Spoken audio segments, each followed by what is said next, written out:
नमस्कार दोस्तों, स्वागत है आप सभी का मेरे YouTube चैनल किस्सों का कारवां में। मैं हूं आपका दोस्त आनंद और लेकर आया हूं आपके लिए इतिहास की एक और कड़ी। जी हां दोस्तों, आज हम बात करेंगे रायसलोद शेखावतों की एक तीसरी शाखा जिसने बखूबी उदयपुर, खेतड़ी, गुडा आदि ठिकानों के ऊपर लंबे समय तक शासन किया था।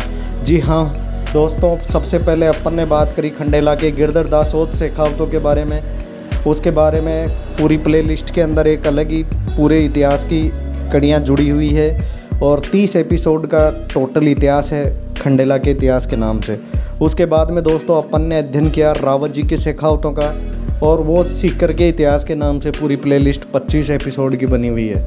इसके बाद हम भोजराजोत शेखावतों के बारे में अध्ययन करेंगे। हालांकि इनके बारे में मुझे जो इतिहास सामग्री है वो थोड़ी कम मिली है, लेकिन जितनी मिली है उसके आधार पे अपन इसको पढ़ते हैं।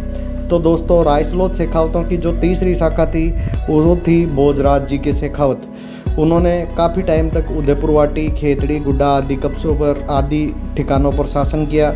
उसके बाद जब इस कहानी को शुरू करना है तो वापस अपन खंडेला के राजा रायसल पर आते हैं, जिन्होंने कैसे खंडेला के 12 गाँवों की जागीर को 360 गाँवों की जागीर में तब्दील किया था।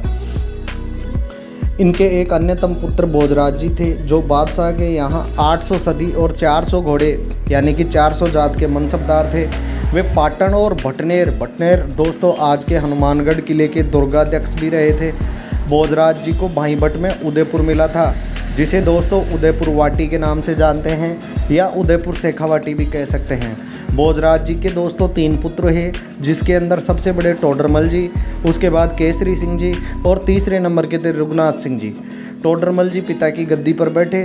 केसरी सिंह जी और रघुनाथ सिंह जी को उनके भाई भट्ट की जागीरें मिली, जिनके अंदर उनके वंशज आज ग्वाला, कैलाश, नांगल आदि गाँवों के अंदर आबाद हैं। टोडरमल जी की दानशीलता के किस्से भी दोस्तों उस समय बहुत चर्चा के अंदर थे। ऐसे कहा जाता है कि उनसे दातार पूरे शेखावाटी के अंदर नहीं हुआ और न होगा, ऐसा अनुमान था। सुना जाता है कि प्रतिदिन उनके रसोड़े में कितने ही भूखे व्यक्ति भोजन प्राप्त करते थे। इसके ऊपर वहाँ के इतिहासकारों ने ज़बरदस्त दोहे लिखे हैं। एक दोहा मैं आप लोगों के सामने प्रस्तुत करता हूँ। लिखा गया है, पंथी पूछे पंथिया ओ बिन किम वीरान, पंथी पूछे पंथिया ओ बन किम वीरान, टोडर मल रसोड़े पत्तल पूजा पान।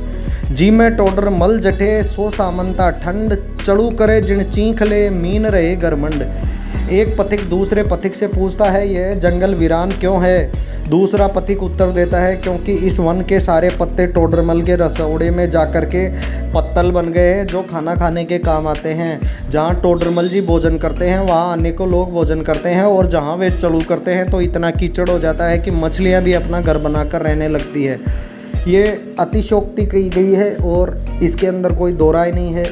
टोडरमल जी की ऐसी बातें सुनकर जब उदयपुर महाराणा जगत सिंह जी के पास पहुंची तो जगत सिंह को ऐसा लगा कि उदयपुर की दातारी नीचे खिसक रही है और इसके चक्कर में दूसरे उदयपुर की बढ़ाई हो रही है।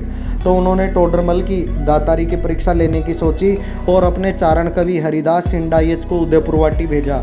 चारण के उदयपुरवाटी पहुंचने से पहले ही उनको पालकी में बिठाया गया और कहारों के साथ खुद टोडरमल, कहार जो पालकी को कंधा देते थे, कहारों के साथ खुद टोडरमल जी भी एक पाया पकड़कर चलने लगे।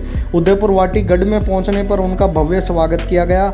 बारट जी ने जब उसी व्यक्ति को राजगद्दी पर बैठे देखा जिसको पालकी के अंदर कंधा देते देखा था, तो बारट जी बड़े खुश हुए और बारट जी ने एक दोहा वहीं की वहीं लिख डाला। दो उदयपुर उजड़ा, दो दातार अटल, एक राणो जगत सी, दूजो टोडरमल। यही दोहा उन्होंने मेवाड़ जाकर राणा जी को सुनाया। इससे राणा जी की नज़र टोडरमल के साथ साथ पूरे शेखावतों के अंदर टोडरमल जी प्रसिद्ध हो चुके थे और ये घटना विक्रमी 1707 की मानी जाती है। दोस्तों, इसके इतिहास की आगे की कड़ियाँ अपन आगे के किस्सों में पढ़ेंगे। तब तक आप जुड़े रहिए मेरे चैनल किस्सों का कारवां से और ज़्यादा से ज़्यादा लाइक शेयर सब्सक्राइब कीजिए। धन्यवाद दोस्तों।